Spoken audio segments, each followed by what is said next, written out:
العلم هو النور الهادي والمفتاح لكل الخير من يرد الله به خيرا. بسم اللہ الرحمن الرحیم. الحمد للہ رب العالمین والصلاة والسلام علی سید المرسلین وعلی آلہ وصحبہ الطیبین الطاہرین. اما بعد. وعن علی قال قال رسول اللہ صلی اللہ علیہ وسلم ان السقط لیراغم ربہ اذا ادخل ابویہ النار فیقال ایہا السقط المراغم ربہ ادخل ابویک الجنہ فیجرہما بسررہ حتی یدخلہما الجنہ. رواہ ابن ماجہ. روایت میں کسی کے ناتمام بچے جس کی پہلے وفات ہو گئی تھی، ماں کے پیٹ سے وقت سے پہلے ہی گر گیا تھا،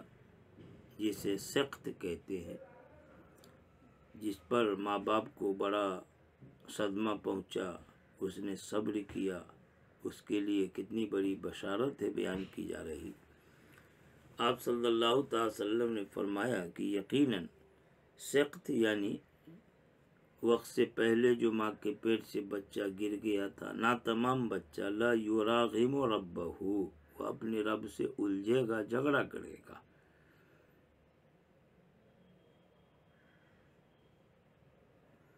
یراغم یہ رغم عنف سے ہے، جس کے معنی ناک کا خاک آلودہ ہونا. مراد یہاں پر ناراض ہونا، مراد اس سے الجھنا، جھگڑنا. یہ بھی عجیب بات ہے، کسی کو کیا حق ہے اور کسی کی کیا مجال ہے کہ اللہ کے سامنے جھگڑے. لیکن اس بچے کے وفات پر ماں باپ کو جو صدمہ پہنچا، اللہ کیا عظیم مقام عطا فرماتا ہے کہ بچہ جو درخواست کرے گا اس کو جھگڑا کرنے سے تعبیر کیا گیا. مطلب یہ ہے کہ وہ ناتمام بچہ اپنے والدین کے سلسلے میں اللہ پاک سے الجھے گا، جھگڑا کرے، یعنی سفارش کرے گا، درخواست کرے گا. کب؟ اذا ادخل ابویہ النار، جب رب پاک اس کے والدین کو، ماں باپ کو جہنم میں داخل کرے. گناہ کی وجہ سے ماں باپ جہنم میں داخل ہوں گے تو وہ جو ناتمام بچہ جو پہلے انتقال کر گیا، اس وقت وہ اپنے رب سے الجھے گا، جھگڑا کرے گا، یعنی سفارش کرے گا کہ اللہ ان کو جنت میں داخل کرے، جہنم سے نکالے. فیقال، تو کہا جائے گا، ایھا السقط المراغم، اے ناتمام بچہ جو اپنے رب سے جھگڑ رہے، چلو تمہارے اس ماں باپ سے محبت کے جذبے کو میں قبول کر کے اور تمہارے من کی مراد کو پورے کر دے رہا ہوں کہ ادخل ابویک الجنہ، کہ اپنے والدین کو جنت میں داخل کر دو. فیجرہما بسررہ،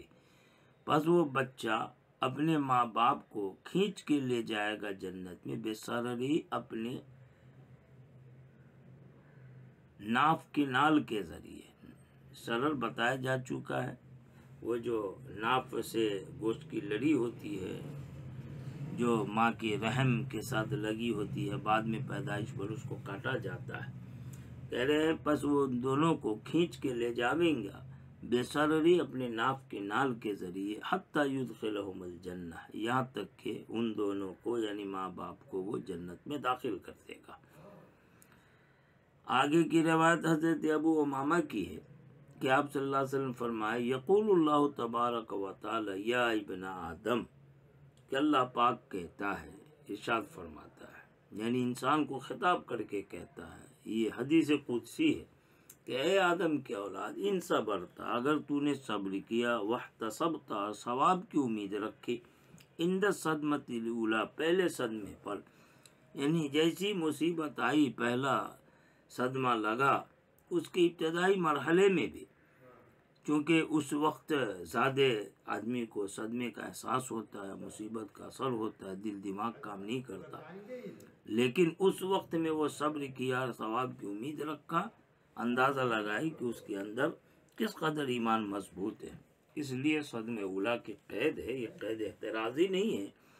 قید اتفاقی ہے کہ اس وقت احساس شدید ہوتا ہے، اس لیے اس وقت اتنی بڑی بشارت، ورنہ بعد میں بھی احساس ہوتا رہے صدمے کا، چاہے ہلکا پھلکا ہو، بلکہ مصیبت یاد آتی رہے اور صبر کرتا رہے، جیسے کہ آگے روایت تو اس کے لیے بھی بڑی خوشخبری ہے کہ یقول اللہ تبارک و تعالی، کہ اللہ پاک کہتا ہے اے ابن آدم، اگر تو نے صبر کیا، واحتسبت، احتساب ثواب کی امید رکھنے کے معنی میں، اور ثواب کی امید رکھا، ثواب کا طلبگار رہا، عند الصدمۃ الاولی، پہلے صدمے کے وقت، لم ارض لک ثوابا دون الجنہ، تو میں تیرے لیے کسی ثواب سے راضی نہیں ہوگا جنت سے کم، یعنی تمہیں تو میں اس کے بدلے میں جنت میں ضرور داخل کروں گا، اس سے کم گویا بدلہ ثواب میں نزدیک تیرے لیے ہے ہی نہیں۔ آگے کی روایت ہے، حضرت حسین بن علی کہتے ہیں کہ آپ صلی اللہ علیہ وسلم فرمائے، نہیں ہے کوئی مسلمان مرد والا مسلمہ، نہیں کوئی مسلم عورت، یصاب مصیبہ، کہ جس کو کسی مصیبت میں مبتلا کیا جائے، فَيَذْكُرُهَا، اور وہ اس مصیبت کو یاد کرے، وَإِن طَالَ عَهْدُهَا، اگرچہ اس کا زمانہ طویل ہو گیا، یعنی جب مصیبت آئی تب تو کیا تھا، استرجاع کا مطلب انا للہ و انا الیہ راجعون پڑھا تھا، کہ ہم تو اللہ کے ہیں، اللہ ہی کی طرف لوٹنے والے، یا اللہ ہی سے رجوع کرنے والے۔ تو جس وقت مصیبت آئی تھی اس وقت تو استرجاع کیا، انا للہ و انا الیہ راجعون پڑھا، لیکن اس کے بعد بھی زمانہ طویل ہو گیا، کافی عرصے کے بعد جب وہ اس مصیبت کو یاد کرے، کہتے ہیں فیض کو واپس وہ اس مصیبت کو یاد کرتا، اگرچہ اس کا زمانہ طویل ہو گیا، فیحدث لذالک استرجاع، اور وہ اس کے لیے استرجاع پیدا کرتا ہے، یعنی اس وقت پھر سے انا للہ و انا الیہ راجعون پڑھتا ہے، حالانکہ مصیبت ابھی نہیں ہے، بہت پہلے آئی تھی، اور اس کو اس وقت یاد کر کے انا للہ و انا الیہ راجعون پڑھتا ہے۔ اللہ تو نہیں ہے کوئی مسلمان مرد اور کوئی عورت، مگر اللہ پاک جدد اللہ تبارک و تعالی عند ذالک، تجدید کرتا ہے، یعنی نئے طور پر اس کو اس وقت، یعنی جب مصیبت یاد کر کے انا للہ و انا الیہ راجعون پڑھا، تو اللہ پاک اثر نو تجدید کر کے نئے طور پر اس کو اس کا اجر و ثواب عطا کرتا ہے۔ کیا دیتا ہے؟ فَآتَاهُ مِثْلَ أَجْرِهَا، پس وہ اس مصیبت کے اجر کی مانند دیتے، یعنی شروع میں یوم اصیب بہا، اس دن جس دن کے اس کو مصیبت میں مبتلا کیا گیا تھا، یعنی جب مصیبت آئی تھی اور اس وقت انا للہ و انا الیہ راجعون کہا اور صبر کیا، تو اس وقت جو اس کو اجر ملا تھا، ابھی مصیبت آئی نہیں ہے، صرف یاد آیا، اور پھر اس پر انا للہ و انا الیہ راجعون پڑھا، تو کہہ رہے اللہ نے اس کو دیا مثل اجرہا، اس مصیبت کی اسی اجر کی مانند اجر، جب کہ وہ اجر اس دن ملا تھا اسی بابیا، جس دن کے اس کو اس مصیبت میں مبتلا کیا گیا تھا۔ معلوم یہ ہوا کہ مصیبت پر انا للہ و انا الیہ راجعون پڑھنا چاہیے، استرجاع ہے، ثواب ملتا ہے، اور بعد میں جب یاد آئے تب بھی جیسے جیسے یاد آئے ویسے ویسے وہ انا للہ و انا الیہ راجعون پڑھتا جائے، تو اس پر بھی اس کو نئے طور پر ثواب ملتا ہے، پہلے ثواب میں کوئی کمی نہیں ہوتی ہے۔ اللہ کا کتنا فضل وسیع ہے، اس سے فائدہ اٹھانے کی ضرورت ہے۔ آگے کی روایت ہے،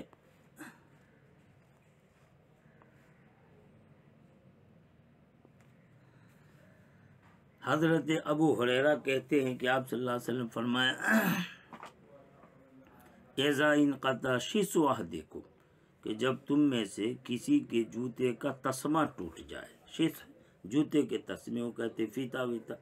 فَلْيَسْتَرْجِعْ، تو چاہیے کہ وہ استرجاع کرے، یعنی اِنَّا لِلَّهِ وَإِنَّا إِلَيْهِ رَاجِعُونَ پڑھے، فَإِنَّهُ مِنَ الْمَصَائِبِ، کیونکہ یہ بھی ایک مصیبت ہے، یہ بھی مصیبتوں ہی میں سے۔ معلوم یہ ہوا کہ معمولی تکلیف بھی اگر ہو تو اس پر اِنَّا لِلَّهِ وَإِنَّا إِلَيْهِ رَاجِعُونَ پڑھنا چاہیے، اس پر بھی اللہ پاک اسے اجر و ثواب سے سرفراز فرمائے گا۔ آگے کی روایت ہے ام دردہ کی، وہ کہتی ہے کہ میں نے ابو الدردہ کو کہتے ہوئے سنا، اور وہ ابو الدردہ کہتے ہیں میں نے ابو القاسم یعنی نبی اکرم صلی اللہ علیہ وسلم کو فرماتے ہوئے سنا، ان اللہ تبارک و تعالی قال، کہ اللہ تبارک تعالیٰ نے کہا اے عیسیٰ میں یقیناً آپ کے بعد ایک امت کو بھیجنے والا ہوں، اذا اصابہم ما یحبون کہ جب انہیں وہ بات پہنچے گی کہ جسے وہ پسند کرتے تھے، یعنی کوئی نعمت راحت اس کو ملے، حمیدو تو وہ لوگ اللہ کی حمد کریں گے، وَإِنْ أَصَابَهُمْ اور اگر ان کو مصیبت پہنچی ایسی ما یکرہون جسے وہ ناپسند کر رہے تھے، ناگوار چیز تکلیف مصیبت لائق ہوئی، احتسبوا تو وہ احتساب کریں گے یعنی ثواب کی امید رکھیں گے، وصبروا اور صبر کریں گے، ولا حلم ولا عقل حالانکہ نہ ان کے لیے علم ہوگا نہ عقل، یعنی بردباری ہوگی، نہ قوت برداشت اور نہ ہی عقل۔ جب اللہ نے یہ فرمایا حضرت عیسیٰ سے تو حضرت عیسیٰ کو تعجب ہوا کہ ان کے پاس علم بھی نہیں، عقل بھی نہیں، نہ بردباری، نہ تحمل، نہ صبر، اور پھر بھی ان کے لیے اتنی بڑی بشارت کہ اتنے عظیم لوگ ہوں گے آپ میرے بعد بھیجنے والے انہیں۔ حضرت عیسیٰ نے فرمایا فقال کہا کہ اے رب کیف یکون ھذا لہم کہ ایسا ان کے لیے کیسے ہوگا جبکہ ان کے لیے نہ کوئی علم نہ ہی کوئی عقل ہوگی، نہ بردباری نہ سوجھ بوجھ نہ عقل، پھر کیسے اب ان کو اتنا عظیم مرتبہ عطا فرمائیں گے؟ تو اللہ نے کہا اوتیہم من علمی والعلمی کہ میں انہیں اپنے علم سے اور اپنے حلم سے کچھ عطا کر دوں گا۔ یہ اللہ کی طرف سے جو حلم، تحمل، بردباری ہوگی یہ لدنی ہوگی، جو علم ہوگا جو لدنی علم ہوگا۔ معلوم یہ ہوا کہ حلم یعنی بردباری، وقار، سکون اور عقل یعنی سوجھ بوجھ نہ ہونے پر بھی اللہ کی طرف سے ان کے لیے بڑا احساس ہوگا۔ یہ اس امت محمدیہ کے خاص افراد کی کیفیت ہے، سب لوگوں کے لیے نہیں ہے، خاص لوگوں کے لیے، کہ شدید حادثہ کی وجہ سے عقل صبر بھی کام نہیں کریں گے، علم یعنی بردباری نہیں تو صبر نہیں کریں گے، عقل سمجھ نہیں پائیں گے کیا کرنا چاہیے، لیکن پھر بھی یہ لوگ علم والے، عقل والے اور علم والے اور بردباری والوں کی طرح عمل کریں گے، یعنی وہی اللہ کے فیصلے پر راضی رہیں گے، قضا قدر کے سامنے اپنے سر کو جھکا دیں گے، اور یہ عقل، دانش اور حلم اور علم کے مطابق چلیں گے۔ اسی پر حضرت عیسیٰ کو تعجب ہوا کہ اللہ پاک جب ان کے لیے عقل نہیں اور حلم، بردباری نہیں، سوجھ بوجھ نہیں، قوت برداشت نہیں، آپ نے ہی کہہ دیا کہ نہ علم نہ عقل، تو پھر وہ لوگ اتنا اچھا کام کیسے کریں گے اور آپ ان کے لیے تعریف کیسے کر رہے ہیں؟ تو اللہ پاک نے کہا کہ اصل میں ان کو اپنے پاس سے علم اور صبر اور سکون اور حلم اور بردباری اور عقل یہ سب عطا کر دوں گا، لہٰذا اس کی وجہ سے وہ اتنے عظیم لوگ ہوں گے کہ مصیبت پر صبر کریں گے، ثواب کی امید رکھیں گے، اور نعمت پر، راحت پر یہ میری حمد کریں گے، میرا شکر کریں گے۔ یہ اس امت کی خصوصیات میں سے ہے۔ دعا ہے کہ اللہ ہر مصیبت پر صبر کی توفیق دے اور ہر نعمت پر شکر بجا لانے اللہ کی حمد کرنے کی توفیق عطا فرمائے۔ وآخر دعوانا الحمدللہ رب العالمین۔ یہاں تک جو باب تھا وہ مکمل ہو گیا ہے، آگے انشاءاللہ تعالی دوسرا باب شروع ہوگا، باب زیارت القبور، اس پر کل سے کلام ہوگا۔ وآخر دعوانا الحمدللہ رب العالمین۔